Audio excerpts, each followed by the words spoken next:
dropping a kiss to one cheek. She hugs her close. "Of course I saved you, kiddo. I would never let anything happen to you." Ella tries to soothe her by rubbing her back in wide circles. "Your father feels the same way, I'm sure." Watching Ella hug Isla makes my chest tighten all over again. I love Isla so dearly that seeing Ella's clear affection for her makes me feel as though the lines and boundaries of my emotions are all blurred. My love for Isla bleeds over to Ella for a few moments. It feels strange. I have to shift my attention back to Isla. "I am so glad you are okay." I bend my head and brush my lips over the crown of Isla's fiery red curls. "I love you." Ella lifts her head, looking behind me to Natasha. "What's going to happen with your assistant?" My back is still turned to Natasha and the tour guide, but I trust that he has her under control for now. I just need a few more seconds with Isla and Ella, and I want to keep both of them as close to me as possible. She's going to pay for what she did, I promise. Isla looks up at me with tears in her eyes. "Why did she push us? Why would she do that?" Her tiny voice is trembling, and that look, Jesus, that terrified, confused look stabs me right through the heart. "I don't know, sweetheart, but I won't let her hurt you." I squeeze my eyes shut for a second, as the fear and panic I've been feeling up until now starts to give way to pure white-hot rage. She won't ever get a chance to do something like that again. She won't hurt anyone from a prison cell, which is where she's going. A shout from the tour guide interrupts the quiet, thankful moment I'm having with the girls, and I turn just in time to see Natasha slip from his grasp. Oh, fuck no. "Stay right here," I say to Ella. "Call the police." I can hear my daughter shouting after me as I run after Natasha. "Don't let her get away!"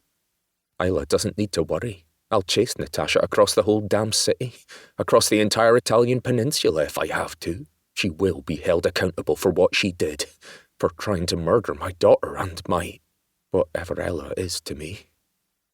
Natasha is surprisingly sprightly given the fact that she wears black leather pants. But remembering how close I came to losing my daughter and Ella gives me an extra burst of adrenaline that allows me to overtake my murderous assistant. I close in on her, pouncing. "What the fuck were you thinking?" I shout. I make contact with her body and tackle her to the ground. Natasha releases a throaty bellow as she lands with a thud. "Keir!" She tries to wriggle free, and her hand connects with my jaw, slapping me before I can completely pin her down. I'm so angry, so focused on getting some answers out of her, that I barely even feel the sting from the hit. I stare down into her face, breathing hard, my rage flowing freely. She looks back at me, wild-eyed, her loose brown curls jutting out in every direction. "I trusted you, Natasha. I let you into my life and you tried to kill my daughter. A child, for God's sake." There's a manic gleam in her eyes as she stops struggling and smiles at me. "I did it for you, Keiran. For us."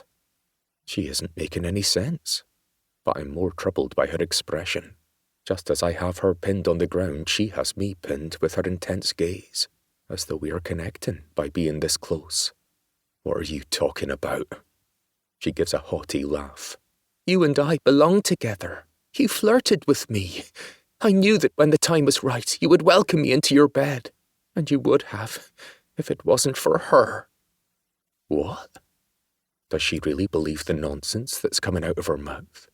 Did she really think I was going to be happy that she tried to push my daughter and Ella to their deaths? "You're out of your mind." I shake my head in disbelief. "Ella was right about you.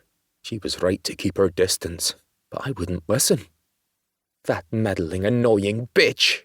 Natasha practically spits the last word. "She came along and ruined everything. You and I could have been so happy." Her voice is rising with each word until she's yelling at me with her face just inches from mine. "I love you, Keiran, can't you see? If you would just let me, I could be so much better for you than anyone else. We could be together and could be so happy if you didn't have these other people around trying to distract you." I'm at a loss for words for the first time in a long time. It's almost impossible to make sense of her crazed ranting. All these other people. She means Ella and Isla. And yes, she really is unhinged to think any of this is okay. "You need help," I spit out. I'm so disgusted that I'd honestly feel sorry for her if I wasn't still so angry. "You need help, and you need to be behind bars."